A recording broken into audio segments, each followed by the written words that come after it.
get started. Okay. Maybe we can get everyone to turn their camera on and just say hi. All right. See you guys tomorrow. Oh, yeah.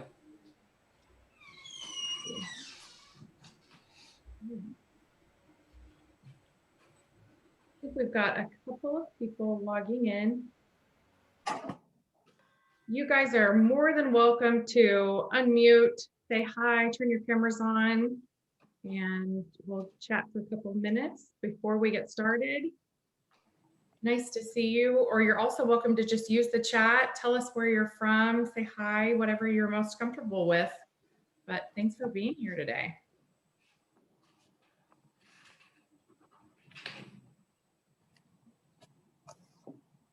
We'll give everybody just a couple of minutes and we'll get started shortly.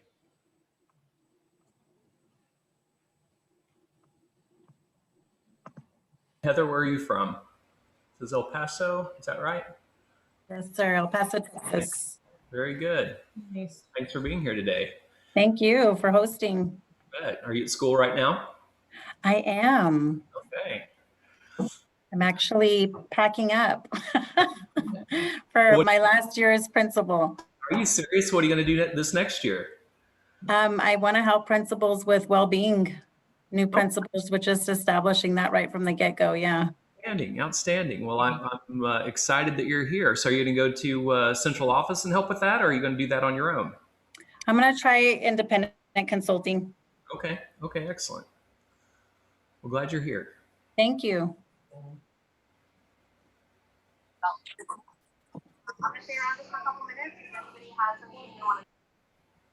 Hi, Sherry. We were just letting everyone know, feel free to turn on your camera, say hi, let us know where you're from. We're excited to meet with all of you. Thanks for being here.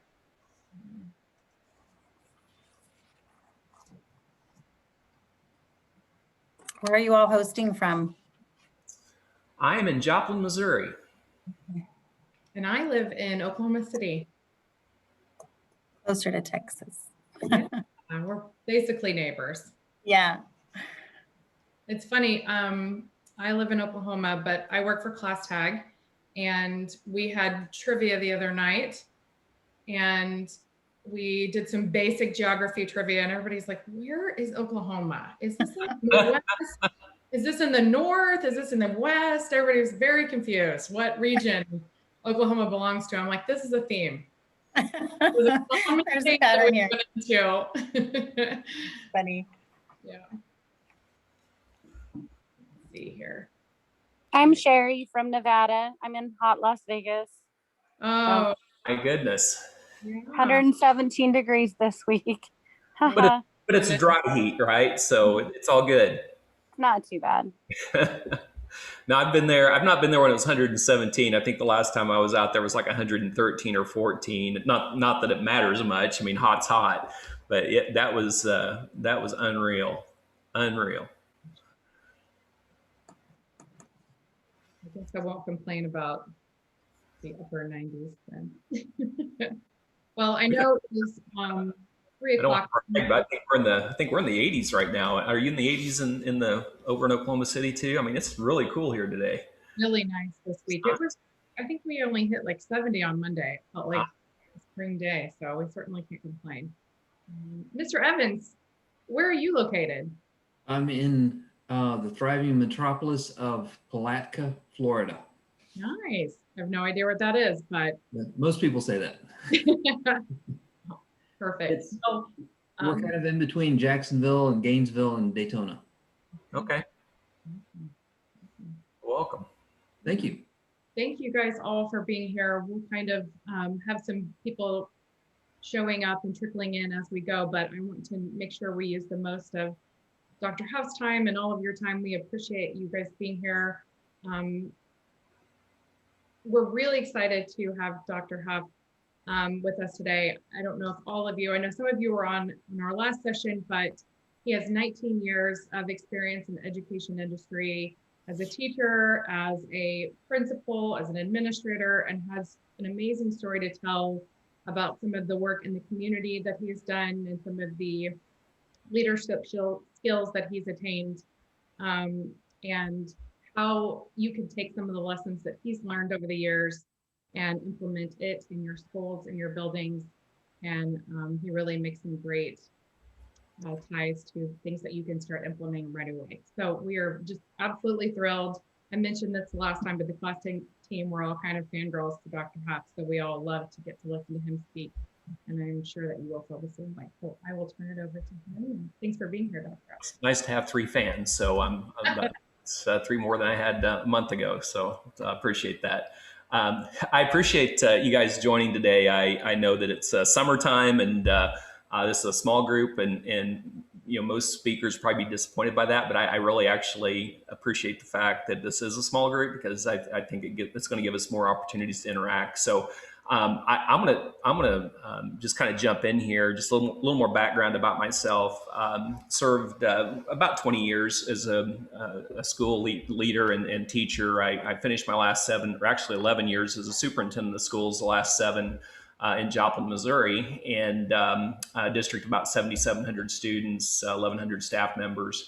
And I retired in 2015, and I'll tell you why here in just a little bit.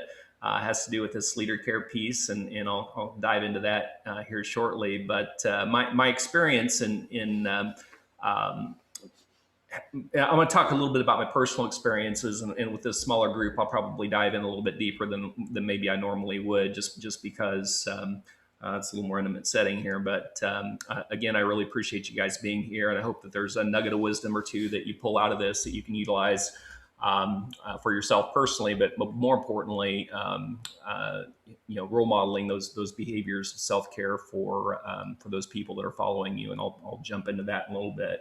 So I'm going to kind of frame this up, just kind of give you a little bit about my journey and where I've been, in particular the last 10 years.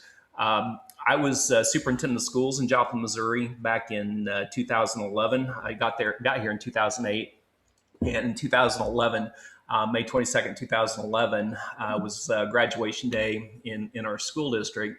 And at about 3 o'clock that afternoon, we started graduation day. It was Sunday, and we wrapped up graduation ceremonies at 5 o'clock. And at about 5:17, I walked out of the graduation ceremonies after they had concluded, and walked out of the gymnasium at Missouri Southern State University, and walked out to the sound of tornado sirens. And I wasn't aware that, I knew that there were going to be storms that day, and we live in the Midwest. We expect thunderstorms. But the tornado sirens are going off. I looked down at my phone. My mother-in-law's calling me, and I answered the phone. She's talking about tornado around Carl Junction, Missouri, which is just a little bit north of Joplin. And this is actually security footage from inside our high school at that time, Joplin High School. And the tornado was around Carl Junction, Missouri. And so I thought, it's north of town. So if I hop in my car and head south, I'll be fine, just knowing how tornadoes kind of travel. So I started my way home, and got in front of Freeman Hospital, and they started talking about strong straight line winds coming in on the west side of Joplin. And so I continued onward, got to my subdivision, took a left turn into my subdivision, and the world kind of changed around me at that moment. A big tree went down in front of me. There was a tree off to my right that broke in half and kind of just floated to the ground. Didn't fall, it just kind of floated. And as I turned left, the wind was coming. Again, the straight line winds were there at that point, but they switched directions, and they were coming out of the east in excess of 100 miles an hour. It was dragging some pretty heavy branches. Debris was being drug across the road from my left to my immediate right into what I know now was the Joplin tornado. It was probably about an EF3, EF4 at that point in time. I remember at that moment, I was scared to death because I knew it was out there. I didn't know exactly where. They weren't talking about it on the radio. There had been no warning in the sense that because the tornado that they'd been reporting on earlier had been north of town. This was a different one. And so I made my way home, got inside the house. ran downstairs. Make a long story short, after falling down the stairs and finally finding my wife in the basement, we wrote it out in the basement, and eventually we got out of the basement and made our way upstairs. And our house was fine, but it wasn't long before we got into the debris field, and it was pretty obvious that this was a very unique disaster. I wanted to show this video, especially since there's so many school leaders on this call, and I know a number of you in the conversations we've had are from the Midwest. And one of the places we put kids, where do you guys, just curious, where do you put kids in your schools after when you're doing your tornado drills? You can just shout out. Bathrooms. Bathrooms, where else? Walk-in closets. Walk-in closets, okay. Hallways. Yeah, so when I was growing up in Tornado Alley, I mean, that's where we always went, was the hallways. And one of the lessons learned from our disaster is that the hallways become just kind of giant vacuum tubes, and the amount of debris that was coming down the hallways, when it would probably been okay if it would just been F2 or even F3. You get up in F4, F5, those hallways become giant vacuum tubes basically, and the amount of debris that was coming down the hallways. Had we been in school that day and our kids had been in the hallways like we'd practiced for years, probably decades, the loss of life and the injuries in our schools would have been unfathomable. I can't even imagine what that. I wouldn't be sitting here right now, quite frankly, had that happened during the school day and we'd done our standard duck and cover like we would typically in the hallways. And so interior classrooms, Joplin High School took a direct hit. Our interior classrooms were fine. The bathrooms were fine. Closets, were fine.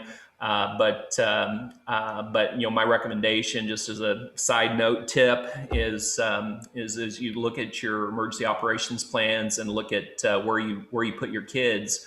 It's not a bad idea to reflect on that a little bit, and it wouldn't hurt to bring a structural engineer into your schools that maybe has some experience in that to walk through and identify maybe some safer locations. And the hallways may be just fine. You may look at it and say, you've got a hardened hallway and the ceilings are hardened and everything, you're good. But he also may say, well, let's look at these classrooms, and you have to think about what's on top of the classrooms. Do you have a 30-ton refrigeration unit on top of your roof, or that was right over the top of a classroom? So in some classrooms it may be safe, other classrooms it may not. So you really have to think about that. So I digress a little bit, but I think it's an important thing to share when we talk about life safety of our kids, and especially with this group.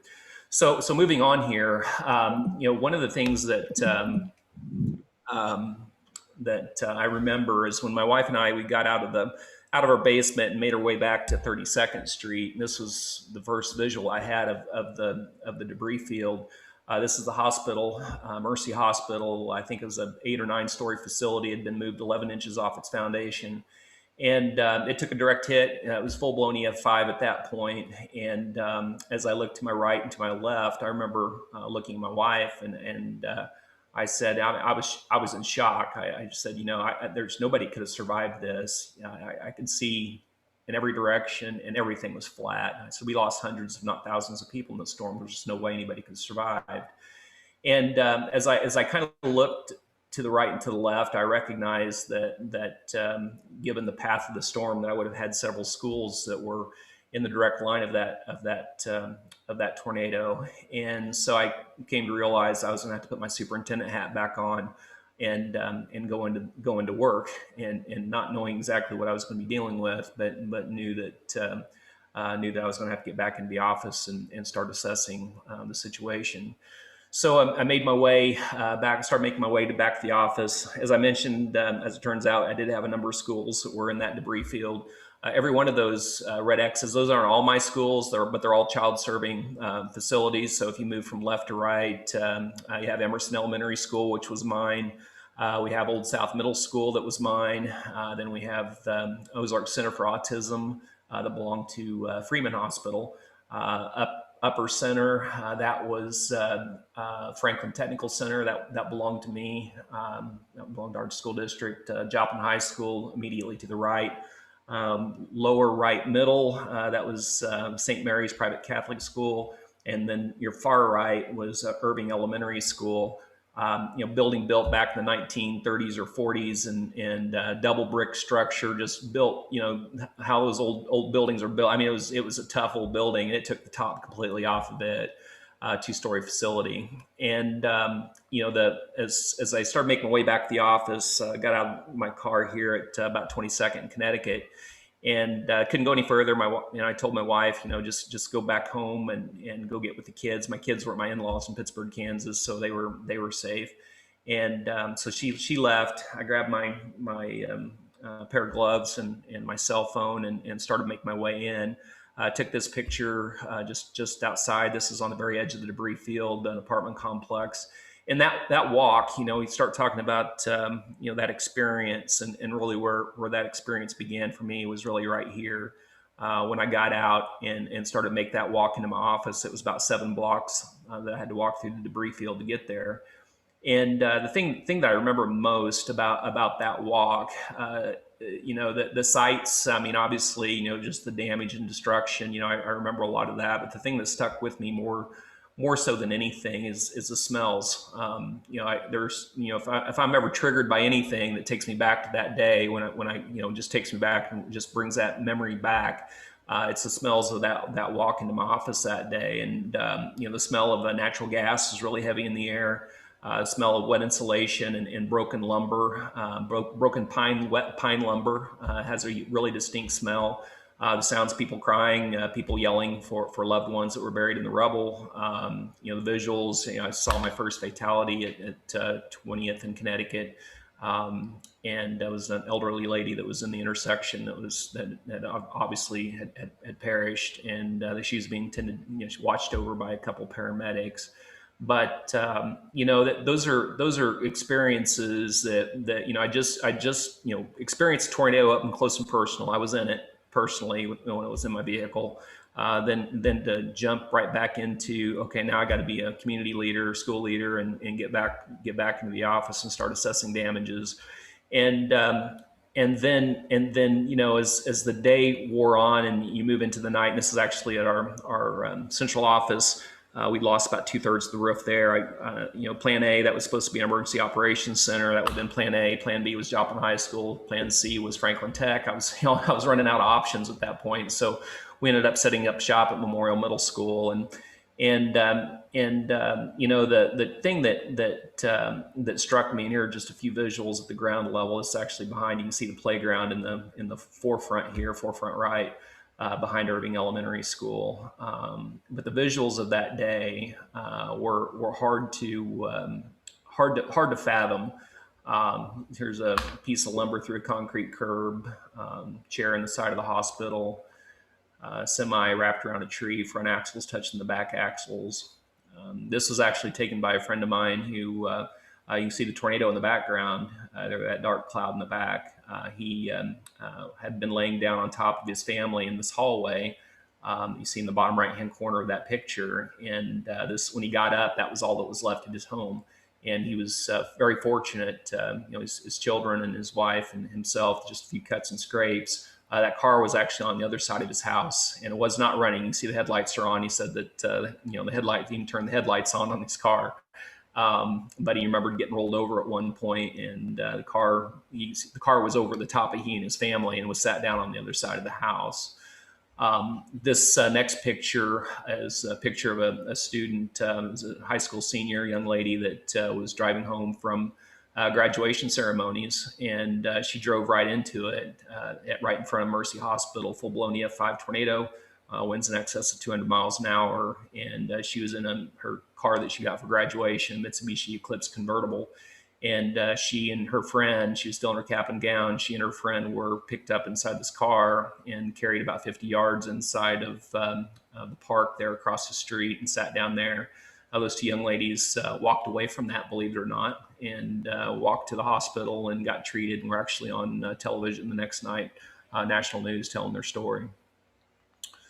So in terms of the damage assessment, it was costliest tornado in U.S. history, $3 billion plus in damages. We had 8,000 homes damaged or destroyed, 400 businesses damaged or destroyed, 18,000 vehicles, 161 community members perished in those 32 minutes.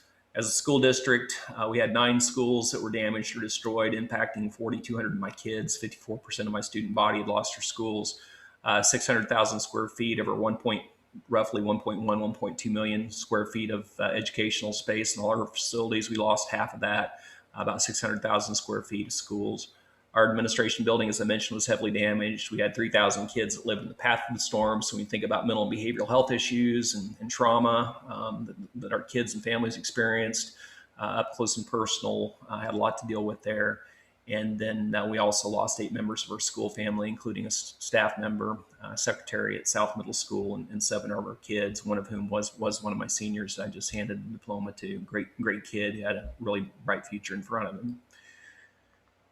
So that night, or that next morning, that night I spent in the Emergency Operations Center at the police station. The next morning, I was able to rally my team together, my leadership team, and we sat down together and we set out our 3 priorities. And this is actually from the whiteboard where we wrote this down. Number 1, taking stock of our people. Just like any of you would do, we wanted to make sure our kids and our staff were okay. And so we put a team together to start locating the 7,700 kids and 1,100 staff members just to get a status check on all of them. Taking stock of our facilities, just having an understanding what we had to work with, and then securing valuables if safe and possible.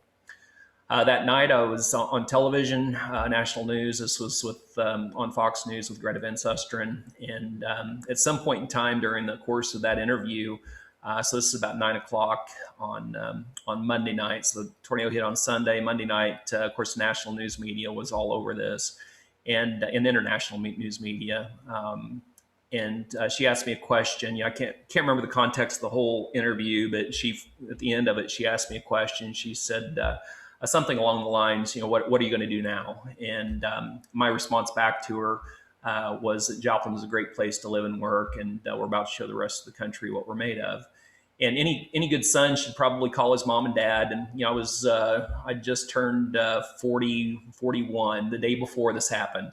And I should have called my mom and dad, let them know I was going to be on national television, but I didn't do that. And not long after I was on TV, I get this text from my dad at 9:17. He said, "I saw you on Fox. We were so proud of you. Now show them what you really can do." And it was at that moment I really came to realize that I had a problem. My dad seemed to think I had a plan, and I didn't have a plan at that time, and really started feeling a lot of pressure at that point to make something happen. That night, I went back to my office that was now at Memorial Middle School. I'd pulled actually it was at North Middle School at that point, pulled a nurse's cot into the counselor's office, and that's where I was staying because we were under a boil order and there was a whole lot of stuff going on in the community, and it just wasn't safe to be at home. And so I was laying there on the cot trying to get some sleep because I hadn't slept since.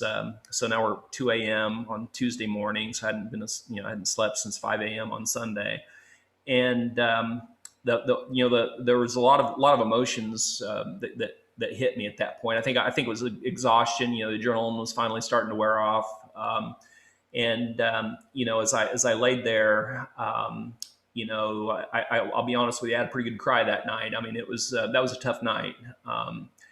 And I think that this quote probably really sums up where I was at that moment. Adversity is like a strong wind. It tears away from us all, but the things cannot be torn, so that we see ourselves as we really are. And I think this is true, not just for individuals, but I think it's also true in the context of COVID for communities that are going through crisis, and it also as a nation. And there's nothing like a crisis to reveal, and maybe you guys could provide some examples of this, but to reveal all your weaknesses, whether it's personally or in your community or nationally or internationally. Those weaknesses are exposed as well as your strengths. So don't get me wrong there. I mean, there was a lot of things that came out of this. But I remember as I was laying on that cot that night, the images of that day and the reality of the fact that I had 7,700 kids that were missing at that point. Only kids I could account for were my 3 kids, my own children.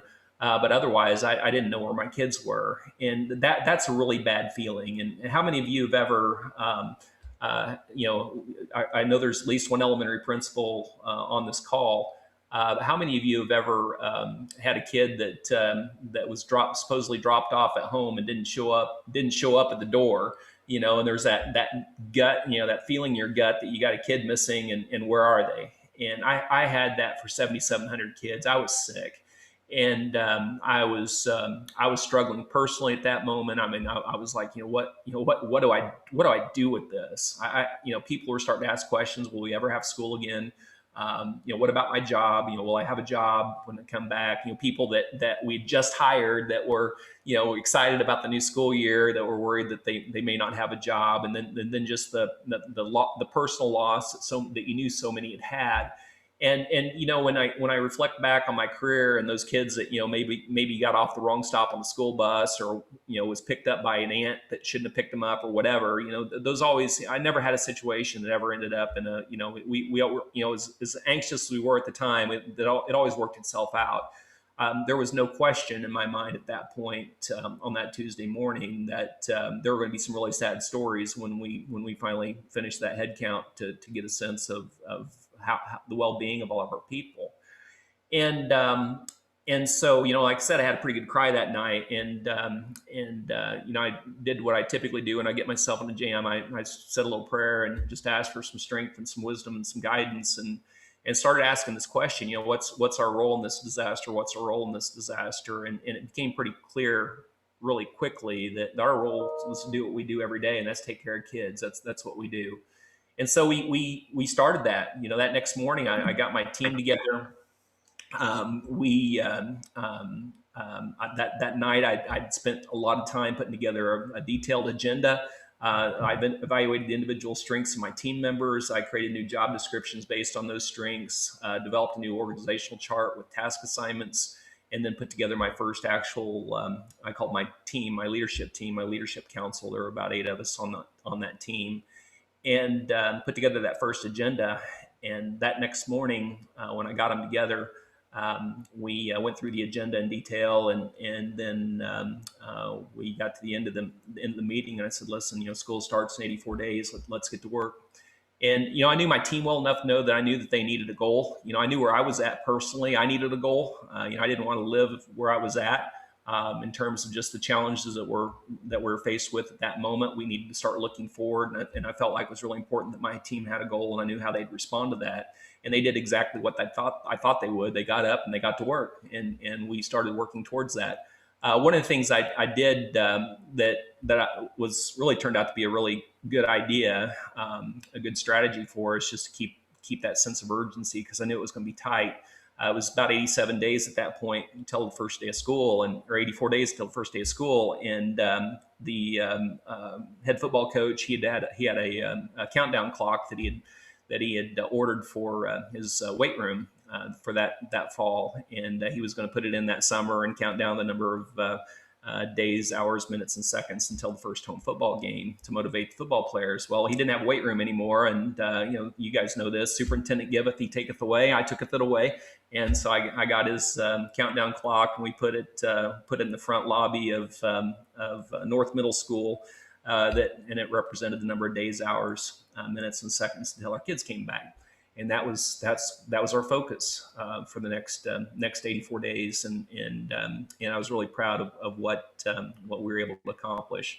During that time, we had to make a bunch of moves, as you can imagine, to make space. And this map represents every move that we made that summer. You guys know how hard it is to move classrooms. We were moving full schools, and leveraging volunteers and others that were coming into our community, as well as a lot of the relationships we had locally. And I was really proud of being a school superintendent. You always worry about workers' comp claims. We were able to get this done without anybody getting hurt. So that was kind of a big deal too. So that was we were proud of how everybody pulled together and took care of themselves. They went through that, and then we took spaces like this. This was a big box store at North Park Mall, about 100,000 square feet. We were really fortunate to get it, and it was empty at the time, and we were able to convert it into half of our high school, where we put our juniors and seniors. And over the course of about 65 days, because we did spend a lot of time on the front end doing design work, trying to lay out what we wanted for our kids, turned into a pretty sleek school. It actually won the International Award for School Design that year. I was really, really proud of that fact. And it was kind of cool too, because we had a chance to kind of test drive some concepts in this school that we were thinking about doing in the new school once we got it built. So it was complete with the coffee shop. The kids wanted a coffee shop. They said they wanted a business develop. Their excuse was they wanted to develop business plans and marketing plans and all this stuff. I think really they just wanted a coffee shop. And they wanted coffee. So we did it for them, and they did do all that. And they actually did a great job with it. I was really proud of them, and they had a chance to serve some pretty unique people. There in the back, you can see Secretary of Education Arnie Duncan and Janet Napolitano, who was the Secretary for Homeland Security, and then some folks from FEMA and others. So they had some really great experiences there. So I was really, really proud of what we were able to accomplish together as a team. And May 24th of 2011, when we made the announcement we were going to get schools open on time, there were people in the community and actually nationally that made some comments about that being an impossible goal. And when we opened schools on August 17th, 84 days later, it became known as the Promise Kept. And I was really proud, on a lot of levels. The thing that I think did my heart the most good is that when we opened up our schools, we as educators, we get a lot of criticism for a lot of different things, but at the end of the day, schools are really critically important to our communities. And one of the things that did my heart good was just seeing how important those relationships were, seeing, when kids got back together with their teachers, how important that was to the kids, how important it was to the teachers to get together with the kids again. I mean, our school year got cut short, very similar to what happened with COVID. They went, my kids, in COVID, they went home for spring break and they never came back. So they didn't get a chance to say goodbye to their friends. And these elementary kids in particular who didn't, they weren't on social media, they couldn't pick up a cell phone and call their best buddy or whatever. I mean, things just ended. And so seeing that, and then seeing how important, it's watching the community come together and realize how important the schools were, and the appreciation they showed to our teachers and everything that they did to make things right for our kids. It was just a really proud moment.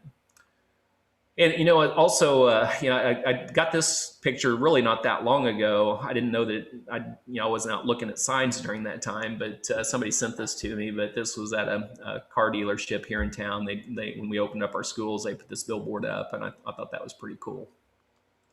So beyond construction, we did a lot. We took care of our kids, our staff, and our community. We did a lot of construction work that summer, but the most important thing were people. And we focused in on that. We ran buses as ambulances and emergency transports.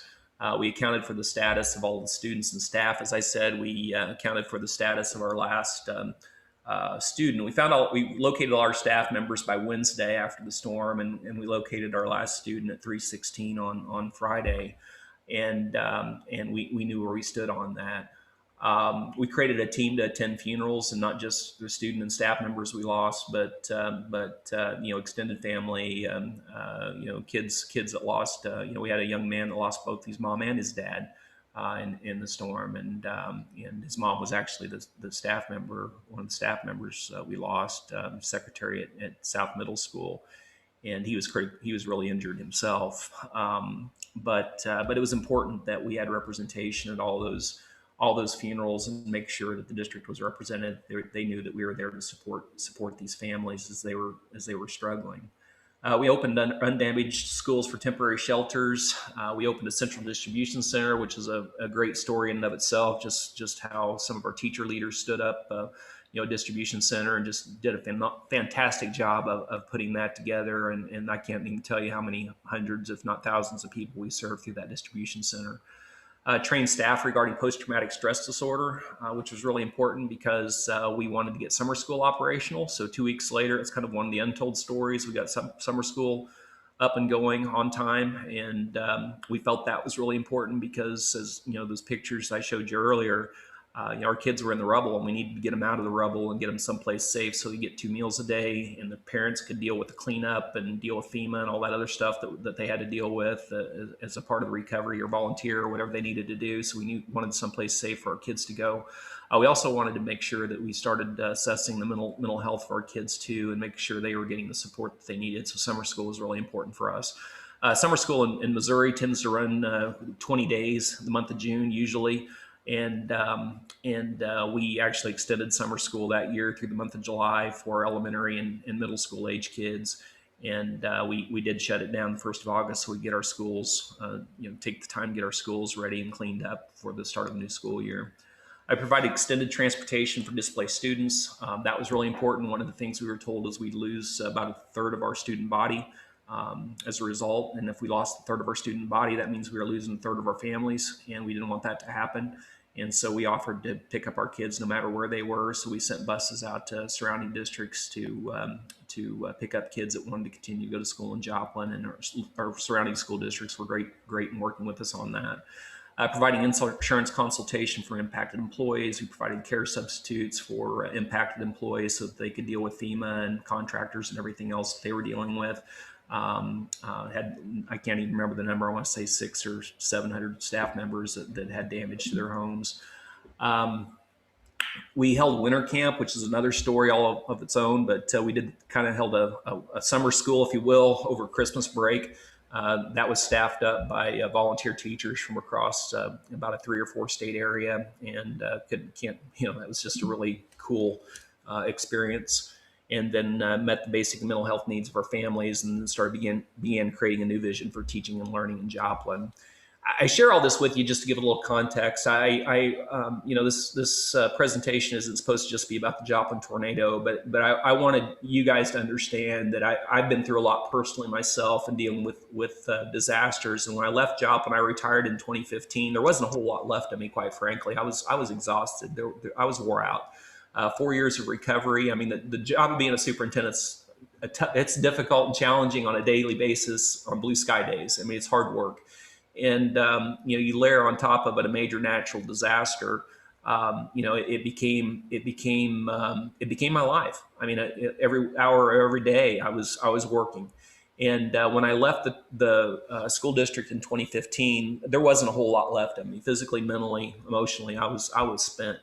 And I had no gas left in the tank. And I didn't even realize how bad a shape I was in. But when I left in 2015, I took a year or two off. I continued to do some consulting work. But after the Joplin tornado, I had the opportunity to go down to Moore, Oklahoma, and spend some time with Robert Romines, who's superintendent of schools down there after their disaster. They ironically had 7 kids who were also killed at Plaza Towers Elementary School when that tornado hit their community. About 2 years to the day after ours. Then I started doing some work for the U.S. Department of Health and Human Services. I was deployed to a number of natural disasters to support schools. My first real experience was Hurricane Harvey. I spent 9 months, or 8 months actually, working out of the Joint Field Office in Austin, Texas, working with school leaders across education service center regions 2, 3, 4, and 5. Those would be Corpus Christi, Victoria, Beaumont, and Houston. And I got to know a lot of great school leaders down there and spent a lot of time both mentoring and providing technical assistance. Got sent after that. I was sent to Puerto Rico. I got a chance to work with school leaders across 857 schools there in Puerto Rico, and working with them on recovery and mentorship and technical assistance as well. Hurricane Michael, I got a chance to spend some time down in Bay County schools in Florida after Hurricane Michael, and doing some mentor work there. And then they shipped me out to California to do recovery work following the wildfires in California. And so I've kind of lived my life. As much as I didn't want to do disaster recovery work after I left Joplin, I kept getting pulled back into it. And I'm so thankful that I did, because I really thought, I just wanted to get back into, doing the work of being a school leader. It was meant to be, doing curriculum instruction and all that stuff, making a difference in kids' lives that way. And I kept getting pulled back into disaster recovery work. And I guess maybe part of the reason is so I can have conversations just like this. I don't know what God had in store for me, but I'm still not sure. But anyway, here I am continuing to talk about disasters, even though that wasn't my intent. So So fast forward 10 years, and in this COVID-19 recovery environment, I worry, and I think there's reason to worry. I worry about school leaders who across the country have been struggling with this I don't know if you call it a natural or man-made disaster, subject to debate. I don't know what you would call it, but it's been a crisis of a large scale that's impacted all of you. And it worries me because I know how hard, I know the passion that school leaders have for kids. And I think it's, because that passion, again, it's your greatest strength, but it can also be your greatest weakness too. And so you have to really be aware, self-aware of what you're doing from a leadership standpoint and what you're doing to take care of yourself. And that's the whole point of this particular conversation. And I talk about this concept of leader care. And I love this quote by L.R. Noce. It said, taking care of yourself doesn't mean me first, it means me too. And when I talk about leader care, I had a great conversation with a school psychologist that works for NASP. I don't know if you're familiar with the National Association of School Psychologists. They have some really great, that's a great website to go out to, by the way. You got some really great stuff, resources for school leaders and educators. But this idea of leader care, when I was talking to them about it, my contact there, she goes, CJ, you really need to talk about it in different contexts. It's really not leader care you're talking about. It's career sustaining behaviors. It's what can you do you need to take care of yourself so you can keep your job, so that you when this thing's over with, you can continue to do what you love to do. And I didn't do that. I think that if the tornado had not hit, I'd still be a superintendent of schools even today. But I didn't do a good job of taking care of myself. So I just put all this whole conversation for the next 20 minutes or so in the context of do as I say, not as I did. I did a horrible job. I admit it. And I hope there's a few nuggets of wisdom that you can pull from my experiences as we talk through this. So as we start into this, I don't know, did you have a chance to drop that in the, okay. So if you'll look in the chat box, there's a document, and I just would like for you each, and feel free to use it. I know it says it's copyrighted, but just consider this is recorded. So you can consider this, giving permission to use it. But the thing that I'd like for you to do is just take a moment, just take a couple minutes here and just go through that. And just kind of score yourself and see if any of these things kind of ring a bell. So these are all true or false questions. And what I'm comparing it to, or I want you to compare yourself to as you reflect, is where you were before the disaster, where you were before this proverbial storm of COVID-19, and where you are today. And just score yourself. So the first one is, I am maintaining my same sleep schedule today as I was before this crisis. True or false? The quality of sleep I am getting has not changed. True or false? The quantity of time I am spending with my family is unchanged. True or false? The quality of time, so I had the quantity, the quality of time I spend with my family is unchanged. You have to forgive me. I just got bifocals last week, so I'm still learning how to use them. My eating and nutritional habits are normal for me. True or false? There has been no change to my social life outside of work. True or false? My daily routines have been uninterrupted. True or false? The amount of me time I have today is unchanged. True or false? True or false? I enjoy hobbies outside of work at the same level as before the crisis. True or false? My spiritual life has been unaffected. True or false? I continue to exercise at the same levels as before the crisis. True or false? Loved ones and those in my inner circle have not, okay, this is the key word here. True or false? Loved ones and those inside my inner circle have not expressed concerns about my personal well-being during this crisis. And then true or false? The frequency of after hours and weekend communications with my team has remained unchanged. True or false? So I'll let you guys score yourselves on this, and I'd encourage you to print this off and put it in a file, and maybe use it here in a few weeks, and I'll share with you a strategy that I'd encourage you to use on the last slide of this presentation. But I would tell you that after my disaster and after I hope you did better than me. If I were to mark every one of those, I would have been 0 for 10. I would have marked every one of those faults. And the point being here is that there is no doubt that your lives have been changed to a degree as a direct result of what you've experienced over this last 12 to 18 months.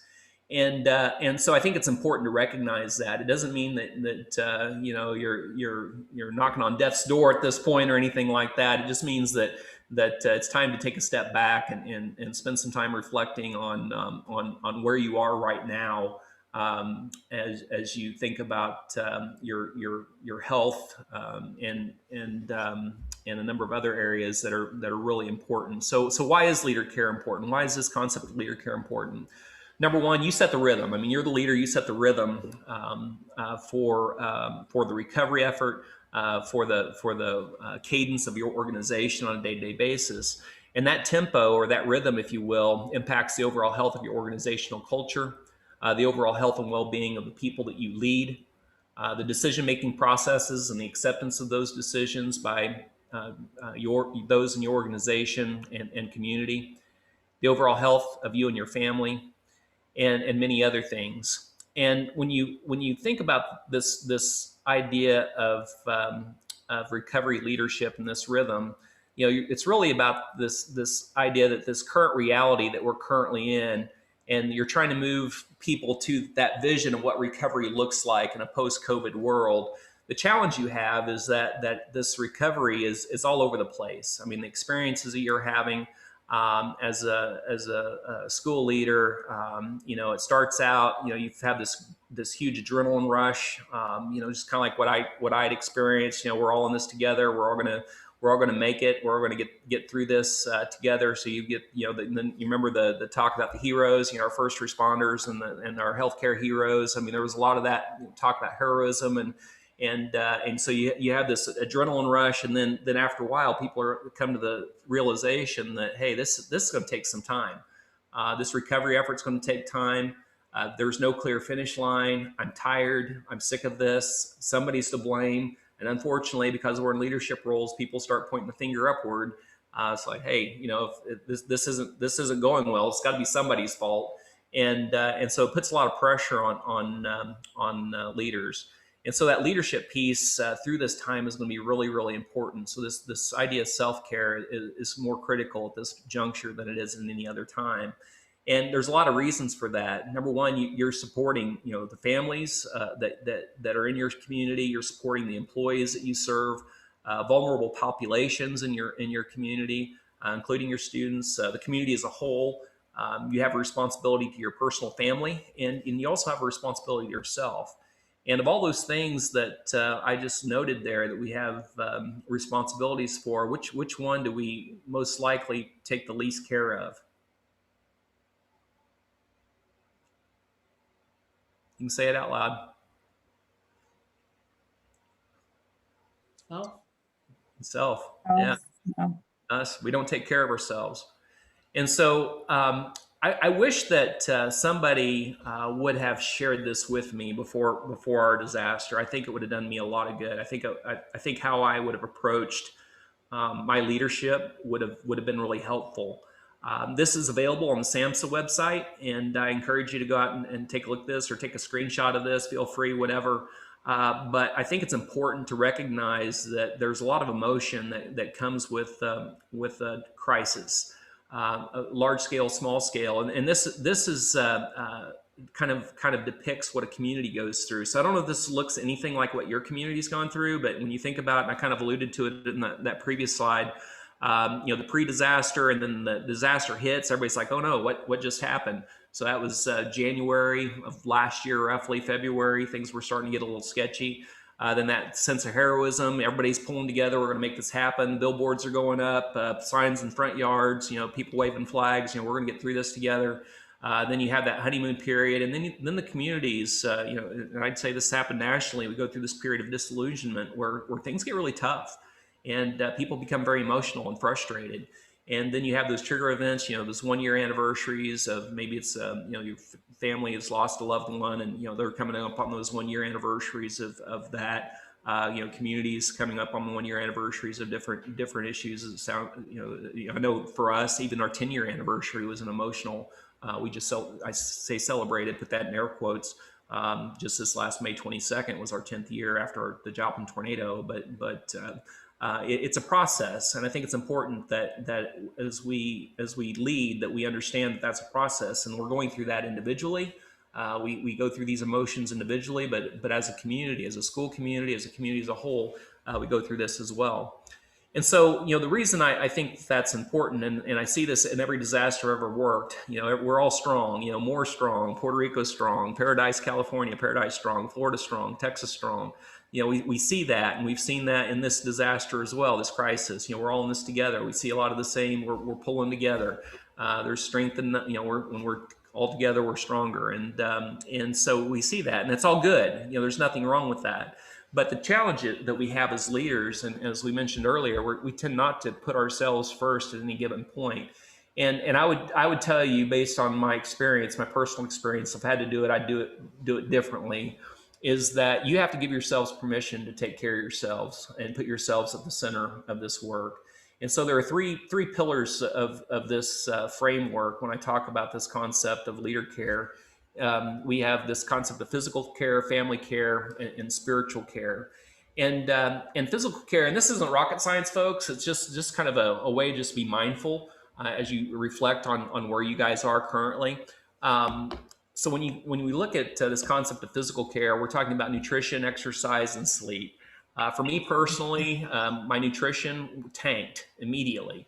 As I mentioned, we moved our emergency operations center to North Middle School, so that changed my route into work every day. And I was getting up earlier every morning, so I'd get up about 5 o'clock in the morning, and I'd go into the office. And the only place that had breakfast available at that time of day was McDonald's. And so I'd swing through McDonald's drive-through. I would grab 2 Egg McMuffins, a hash brown, a large coffee, and a large orange juice, and I'd go in the office. And by 6 o'clock, I'd have that eaten. And 8 o'clock, the church ladies would show up with food, because that's what we do in the Midwest. Whenever there's a disaster strikes, the church ladies show up and they bring food. So here come the casseroles, donuts, anything you can think of. They'd come in the office and want to feed me. And you never say no to a church lady, so I'd eat. And there was always food there in front of me. And I'm a stress eater. On top of that, I'm a stress eater anyway. And so I started packing on some weight. In fact, so much so that there was a reporter that came by to do an interview with me, and we were just joking around. She said, "How you doing?" I said, other than I packed on 20 pounds, I called it Tornado 20. And she goes, "Oh, that'd make a great story." Well, lo and behold, next thing I know, I'm on TV talking about getting fat. So yeah, that just did me a whole world of good. And so nutrition, you got to watch the nutrition, exercise. I can tell you the last time I exercised in a sustained manner was May 20th of 2011. I quit exercising, and I'd really like to start again, but I just know it's going to hurt really bad. So I'm trying to avoid it for the time being anyway. So hopefully I'll get back into it a little bit. But exercise is important, and then sleep.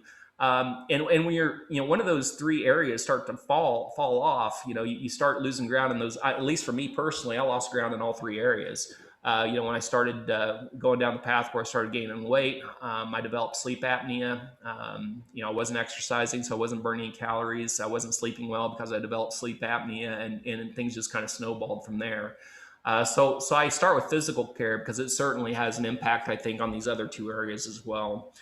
So according to the Center for Creative Leadership, research indicate that leaders who do not get enough sleep will likely experience these things: diminished concentration, impaired memory, reduced ability to communicate, lowered creativity, increased moodiness, stress, and anxiety, and difficulty responding to complex organizational challenges. So, when you think about that, sleep's important. So this concept of physical care, diet, sleep, and exercise, there's a lot of research out there that suggests you need to take care of yourself. So again, I encourage you to do that. Family care, daily protected personal quality time, making sure you're spending time with your family. I remember after our disaster, I'd not spent quality time with my wife and kids. I was working 24/7. And my wife, she was always really good about, especially when it came to my son, making sure that if I was working too much, that she'd tap me on the shoulder and say, hey, you need to spend some time with Keaton. And so this was one of those times. She said, you've not been home, and Keaton's missing. You need to spend some time with him. So I said, you're right. So I asked Keaton what he wanted to do. He said he wanted to go play some paintball. So I said, all right. So on Saturday, and keep in mind he's 9 years old. So on a Saturday morning, we hop in the car and we go over to play some paintball. And on the way there, I felt the need to apologize to him. I said, Keaton, I'm sorry, I haven't been around much lately, and I'm really sorry. We haven't had a chance to spend much time together.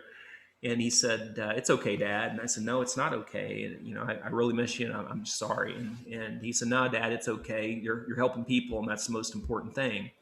And that hit me right in the gut. I mean, I pulled over. I mean, I about lost it, and out of the mouths of babes. And in my mind, I was really proud of him.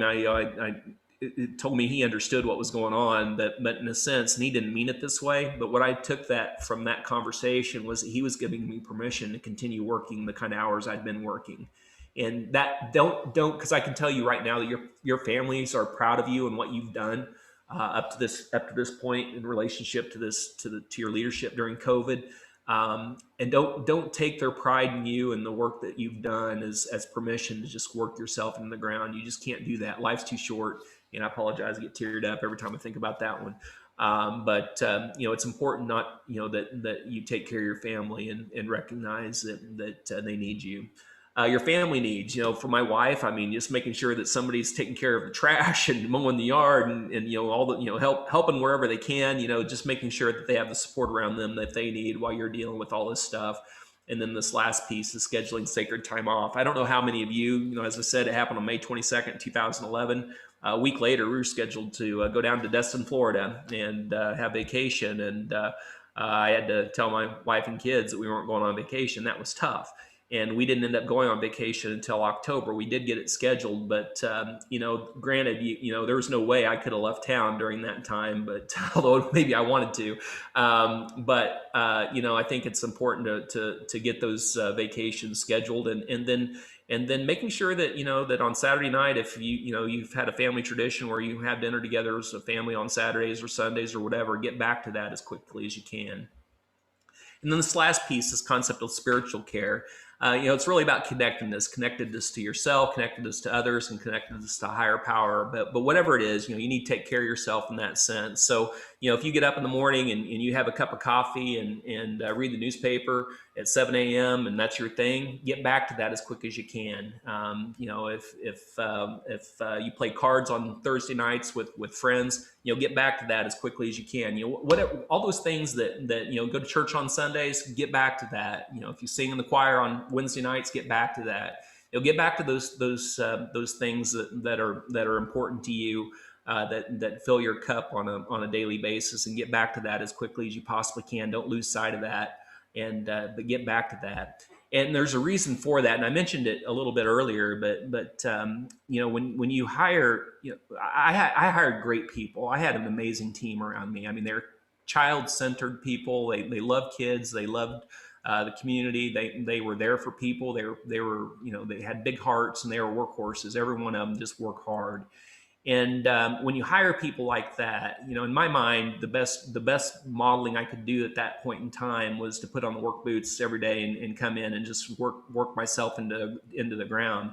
And what I learned is that since that time, since I've had time to reflect, that was a mistake. I thought I was being a good role model and being a good leader by working myself into the ground, because I thought I was setting a good example for everybody else. But what I learned is that when you work like that and you've hired good people, what do? Same thing, the same exact thing. And every one of those folks worked themselves into the ground, and they hired good people. And what did those people do? They worked themselves into the ground. Everybody worked themselves into the ground, and they did it hours on end, days on end, months on end, years on end. And I was the tip of the spear, and I was driving the bus when it came to work ethic, and really what I should have been focused on was that self-care piece and being a better role model. And so what I'd tell you is the strongest leaders, and I was not one of them, The strongest leaders are able to exhibit that type of behavior, and model those self-care behaviors. And I think it's really, just critically important, especially as we move into this next school year, and resetting, if you will. Take a chance to reset yourselves, take a chance to reset your organizations, and how you approach this self-care piece. So there are two things I want you to remember from this, if nothing else. So this is a gentleman by the name of Usain Bolt. Some of you may know him, or knew of him. Fastest man on earth at one point in time. And if he was in the Olympics 4 years ago, which he would have smoked everybody, and did. Super fast guy. And the thing that I think that it's important to remember is that vision for recovery that you have, and what recovery looks like, as you guys move forward with this effort to bring normalcy, this new normal, to your schools, is that this is a marathon. And you've been running at a sprint pace for quite some time, and take it a step at a time, a day at a time. You guys have run the race at this point at a sprint pace, and you need to take a step back, take a breath, and find your rhythm, a pace that you can sustain. And so just spend some time thinking about that and what that looks like for you and your organization. The other thing, and I was just actually in Baltimore, Maryland this morning, and hopped on the plane, and they always tell you what, when you put on that mask, what do they tell you? Put it on yourself first before you put it on anybody else. And there's a reason for that. If you're passed out, you can't help anybody, right? And so, I'm encouraging you all to make sure that you put that oxygen mask on, and take care of yourselves, so that you can do what you need to take care of everybody else. So with that, I thought it'd be a good idea to share a few strategies here, and then I'll wrap up. So 5 leadership strategies that you can put in your toolbox as you think about maybe how you want to approach resetting. Number 1, for your calendar, I would very strongly encourage you, because I know that I know how the school rhythm operates. This July, hopefully, people are getting to take a little bit of a break and catch their breath. But August, that rat race starts again, and off you go. And who knows what we're going to be dealing with at that point in time. And as soon as you get through that initial push, and I'd mark your calendar maybe a month, 3 weeks to a month out after your first day of school, is to have this conversation, the same conversation we're having right now with your team. Take the time to figure out how you're going to lead in this way, lead self-care in those career sustaining behaviors, and what that looks like for you. But have that on your calendar, have that conversation with your team, whether you're the principal of a school and you need to have this conversation with your staff, or if you're the superintendent and you need to have this conversation with your leadership team, so you can and your principals, so that they know what that expectation is. But mark your calendar. The second thing is, I would tell you that on your monthly and weekly, if you meet weekly with the team, or you have a monthly agenda, whenever you have your agenda, put your agenda together, I'd encourage you to put on that agenda something as it relates to self-care, just to share out. What's everybody doing to take care of themselves, and make that an agenda item. Organize self-care events, go walk and talk, get some exercise. If people want to visit with you, that's something I wish I would have done more of, is, I need to walk, and I can take care of business while I'm walking. So when things are crazy, let's go do a walk and talk. Let's schedule something. We'll meet after school or before school, and we'll spend 30 minutes walking. You guys have questions, we can just chat and visit and see how people are doing, and get a little bit of exercise. Bring in a guest chef, talk about healthy eating habits, so that your folks aren't going to McDonald's and getting 2 Egg McMuffins and a hash brown and a coffee and orange juice every morning. It's making sure they're taking care of themselves.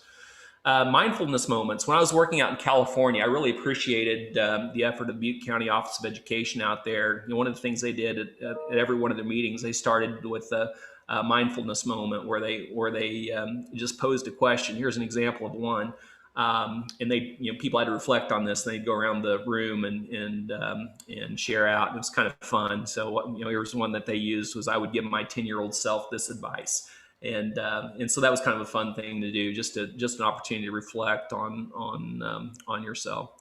And then lastly, share. I'm not big on social media. I just don't use it. It's not that I don't know how, I just don't have time. But if I had to do it over again, I think that I would have found ways to just share, when I'm out spending time with my family, or, I'm exercising, or, trying to eat right, posting it, doing some social media posts, just so people can see you doing that. You got to role model those behaviors, and by you giving yourselves permission to do that and role modeling those behaviors, it gives everybody that's following you permission to do that as well. They're going to be much more likely to take care of themselves if they know that you're doing that. It's going to tell them it's okay, and so I just encourage you all to be a good role model on that. So really, that's all I've got today. I hope you found a little bit of this useful. I know that we're probably coming up on the hour. We're right on the hour, but I'm happy to hang on for a little bit and answer any questions or take any comments. This is a small group, so we can just do an open mic.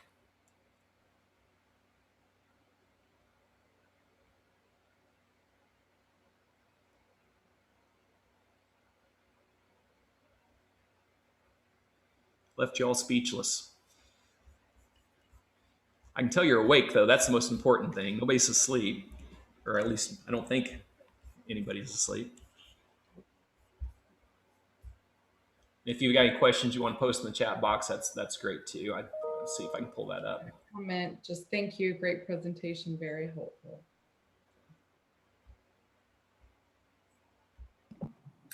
Well, I'm Mike, just trying not to get emotional, but just thank you very much, because it did serve as some sort of closure for this year.